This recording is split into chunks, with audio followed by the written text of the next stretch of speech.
What's up, guys? Welcome back to the channel and some more SPQR. We're coming back and filling in a bit of missing stuff that we had when we reviewed the new book. Apparently we had forgotten when we were reviewing the Brits to take a look at the special characters. So this is going to be a shorter video, but we're going to take a quick peek here and see what has changed. So we got the old stuff on the left and the new book on the right.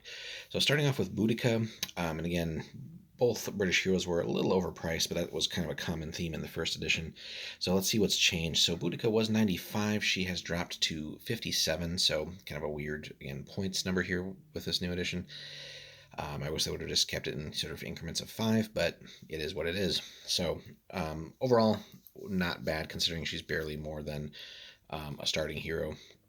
That being said, she does have that option of being in a chariot, and that has stayed at 40 denarii, so that does take the price back up, but you very well do want to consider that for her because, as we can see here and from the previous edition, she has no armor, and her talents aren't going to be enough to keep her alive all that long. So stat-wise, everything has stayed the same for her. So again, bravery +4 is really good, and both characters here, Boudica and Caractacus, have themes of sort of dealing with the morale of your force. That being said, by herself, she's really not that scary. She just has a couple of talents and really, is not geared for any challenges or anything like that. So she has 3 wounds, so she's a little bit better than a starting character, but again, not by much. She has a large shield and a sword. That large shield is interesting there because, it lets you reroll the armor. Now, again, being on the chariot is going to be a different story. But, if somehow she's forced to dismount, she is essentially as good as dead. Not really going to survive. Thirst for Vengeance, again, has stayed the same. So, basically, everybody within her warband, not mercenaries, within 12 of her, automatically passes will to fight checks, which is good because as these horde-type armies start getting lower, especially below the large unit threshold, that bonus bravery goes away, and then they're a little bit more capable of running, essentially. So, that being said, Caractacus, probably in many ways the more interesting of the characters. Now, Boudica is probably going to be more well known to people, but Caractacus before was a 200-point monster. Not necessarily worth the points still, but I mean, certainly, overall pretty badass, especially considering what the Brits got here for characters. So, stat-wise, everything has stayed the same. So we're going to kind of just focus more on this side of it here. And talents and all that have stayed the same as well. Just some things were renamed in the new edition, so it's largely just a matter of his main discount here. So he was 200. He's dropped to a very, very reasonable 123 now. Again, could have just been 125 or 120. I don't know why they picked these these weird numbers. So, anyway, again, he's still a badass, level 7 hero. Move 6, range 1.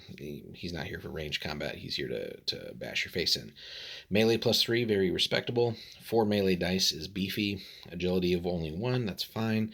Bravery still good at +3. Armor +3, so he's definitely going to survive a little bit. And 5 wounds. Again, he's got a bucket load of talents. Very well geared for fighting people here.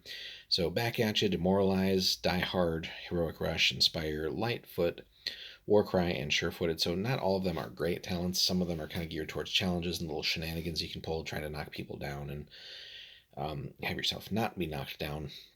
So it would have been nice to see something that maybe would have made him do a little bit more damage, or a little bit more of that. But overall, he's still pretty good. Axe, Chainmail, Shirt, and Large Shield. So overall, pretty solid there. Again, he could be on a chariot. That has stayed the same. The horse option, though, has gotten 5 denarii cheaper, and that, just depending on how you're building your army, might be a pretty solid option for him there as well.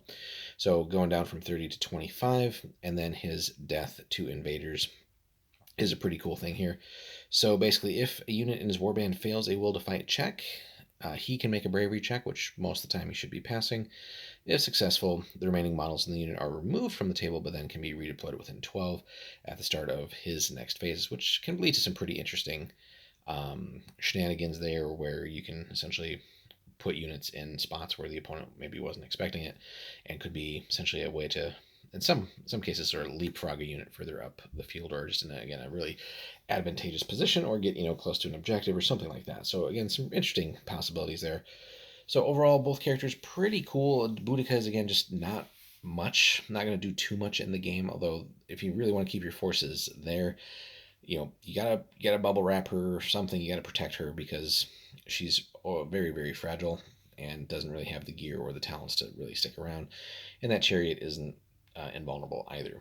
But again, your force is whatever's closer. Essentially, is not going to run until pretty much the bitter end, and especially if she dies and then you're low on numbers. But anyway, so she's good at keeping people around. But again, um, not going to do too much else, but fortunately she's pretty cheap. Although you almost do want to buy the chariot for her, so I'd be really hesitant to run her on foot, especially if the opponent has a character geared towards sort of sniping out your character. Caractacus, on the other hand, again overall pretty badass, and can definitely hold his own in a fight, especially against sort of regular characters. Again, there's other named characters, of course, that will wipe the floor with him. Thinking of like Leonidas, for example, of course.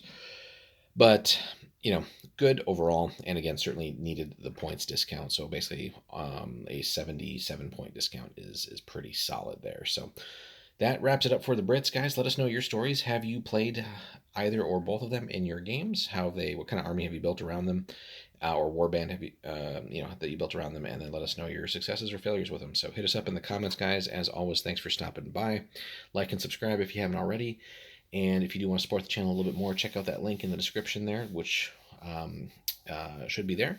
And if you pop over to Warlord from there and pick up anything, that helps support us a little bit. So take a peek at that. We'll be back with more SPQR as we are making pretty good progress on getting through painting all of our forces. So look for some battle reports hopefully very, very soon.